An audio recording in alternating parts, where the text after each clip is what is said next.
What is up, guys? My name is Ryan with Pool Party Cards, and today I'm talking about how you can start your sports card business in 2023.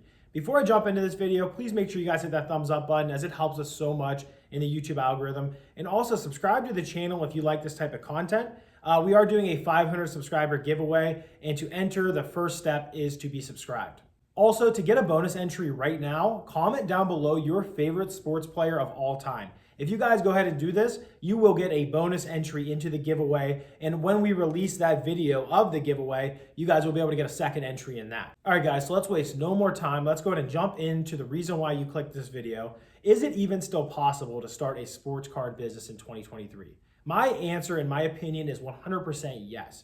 It is a fantastic business to be in. It's one of the funnest businesses I think you could be in. And quite honestly, I'd rather be doing nothing else. If you guys don't know, I own a sports card shop in Northeast Ohio. We do a lot of online business. We have an online auction. So it's a really great business to be in. And no matter whether you are someone who is just getting into it as a collector or someone aspiring to be a dealer, or you are already a dealer and doing very well, I think this video can possibly give you some information. So that's, I think, the first step overall is to make sure that you have a genuine interest in sports cards. If it's something that you don't really know about, but you have interest in, I think that is fine. You can definitely go on and learn, but you don't want to get into something that you don't really care about. So that's my first recommendation and opinion. I think you should have a genuine interest in the hobby. Also, if you're someone that's already been collecting for quite a while, you have a significant advantage over someone else who is just getting into it. You already know the difference between all the different varieties of cards, the different subsets. You're gonna have a pretty good knowledge on the value of certain cards. But one thing also to mention, there's no person out there that knows everything about cards. You are constantly learning in this business, and the market is constantly changing every single minute, every single hour. So you have to continuously learn and continuously do your research on basically everything you come across. So that's definitely the first step overall to becoming a business in this sports card world. And then going into the second step is going to be learning and getting comfortable with eBay. eBay is one of the most important platforms for the hobby as a collector, as someone maybe who invests, and as a dealer. You want to make sure that you understand how the process works of buying. You want to make sure you understand how to comp cards correctly. You want to figure out and make sure you understand the listing process, the shipping process.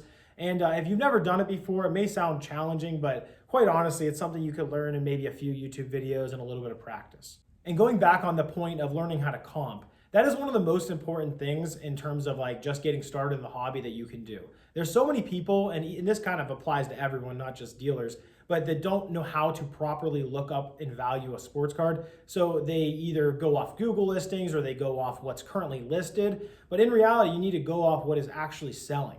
And then there's nuances to it. You have to make sure that, say you're trying to sell a card and you see it selling at eBay auctions for $160, $170 bidding, and $180 bidding. But buy it now, it may be going for $220. So there's a lot of different aspects to it that you have to make sure you understand. And it will help you when it comes to selling, and it will help you when it comes to buying. Also, when you go on eBay to list your cards, you want to make sure you understand pricing. If you overprice all of your cards, you're going to have a really hard time selling them, and that's going to discourage you in the beginning and make it not very fun. And most likely, you're going to end up quitting. So definitely build that foundation of knowledge about eBay. And if you want to look into other platforms, that's fine also. I would personally recommend eBay as your first because it will allow you to get kind of that base and foundation underneath you. And also, I think eBay is just still the best place to buy and sell cards, in my opinion. So I think it's something you want to make sure you understand. Third, make sure you have a source, somewhere you can buy product at a discounted rate.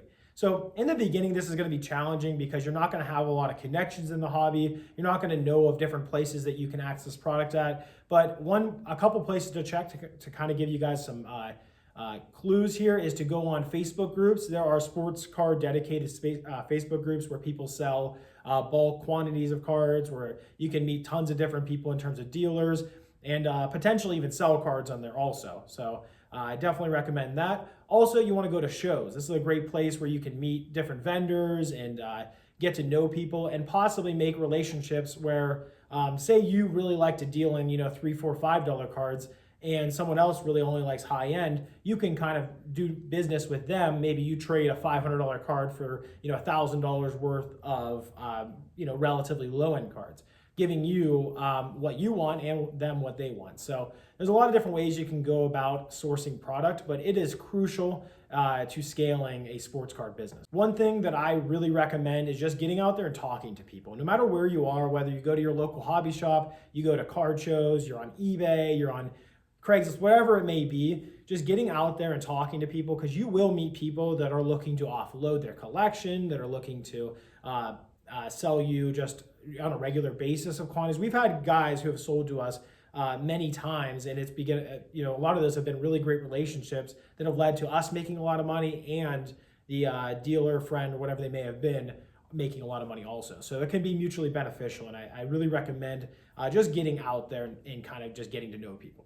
So my fourth tip and trick on this is to essentially carve out your own sourcing methods. This can be really important when it comes to growing the business. Overall, you're going to be able to find some product in the beginning at shows and maybe on eBay or whatnot or all over the place, but you're going to want to have outlets that you can regularly rely on. And for us, we ended up opening a card shop because it allows for regular deals to be coming through the door every single day. If you don't have or you don't want to do something like that, because that is expensive and a little bit drastic when getting started, you can possibly put out some paid advertisements or even free advertisements on Facebook, on Craigslist, possibly on Google, and just let people know that you're buying. Another way to do it is to make a little flyer that says buying sports cards, phone number, whatever, tell them what you're looking for, and put up those ads around town at your local grocery store or gas stations. And that way people that come across those signs will know that you're buying, and maybe you can mention what rate you're buying at, whether you're high or low or vintage, modern, whatever it is that you're looking for, and that should at least get you some clients. Fifth, you're going to want to learn to continue to grow your eBay business specifically, and possibly branch out into other platforms like Whatnot, like I said earlier, selling on Facebook. And you're just going to learn how to start growing these things, getting more efficient at listing, getting better at customer service and shipping, and making sure that you are becoming a top rated of whatever you're trying to achieve. I think that will also not only help you in the algorithm, but it allows for you just to have a better relationship with your customers. Also, another thing you could look into doing is working with other auction houses. I know there's a few out there that have their own sites. There's some that go through eBay, and you may be able to deal with them on some of the higher end or mid-end stuff that you may not want to deal with. And if eBay is not your thing and you don't want to learn it, then that also may be another outlet. You can also look into ComC. They do a good job at kind of taking away all the work on your end, but it does come with a cost. They have a per item cost. I believe they may take a commission in the end also. I don't personally sell through ComC, but I do hear of people that it works out in some cases, and for others it doesn't. So you just have to kind of do your own research on that. Sixth, and this is a very important one, you want to make sure that you're being honest and fair with people. As you get more experience in the hobby and as you become a better buyer and a better negotiator, you're going to sometimes get tempted by really, really good deals. And while it may be financially beneficial in the short term to do those deals, sometimes you need to look at the ethical side and the moral side and make sure that it aligns with kind of how you like to live your life. So make sure that you're buying at a fair price, and if you get someone who doesn't know what they're doing, and you get the opportunity to take advantage of them, try not to, and try to educate them, and possibly maybe even give them more than they're asking for certain cards, just to not only keep a good name for yourself, but to keep them in the hobby and make sure everyone's not having a horrible time. Also, as you grow your business, you're going to have access to more capital, allowing you to purchase bigger deals. This is a lot of the ways on how you're going to be able to make money. You're going to have to buy at a discounted rate, and a lot of people are looking to sell quantity if they're going to let their cards go for 70% or 65% or something like that of comps. So you want to have access to capital, and if you don't currently, just build it up over time. And the more and more you have, the better, because you never know when those big deals come along that you're able to make some money, and you're going to want to make sure you have cash on hand for those. And one of my last tips here is to limit the amount of money you're putting out there, right? To keep your expenses low in terms of overhead and anything outside of buying cards, and to make sure that you're not putting any dumb money out there. You're not purchasing cards when they're at their peak, trying to avoid volatile players. For instance, buying Joe Burrow when he's in the conference championship playing a superior team may be a bad idea, right? So you want to avoid, or buying Brock Purdy, or buying Who else was another one? Cam Thomas, or any type of guy who has a chance of having a major crash. I would avoid buying those. Also, just dealing in modern in general has a lot more risk than some of the vintage stuff. So make sure that you're educating yourself and understanding the risk along with the rewards of any different deal you're doing. So there you have it, guys. Those were some tips on how to start a sports card business in 2023. I hope those helped you a lot. If they did, please let me know down below. I want to hear from you guys. And also, just this whole process can kind of just be rinse and repeated. You go from one deal to the next, buying, selling, making sure you're making money on all those deals, and continuing the process down the road.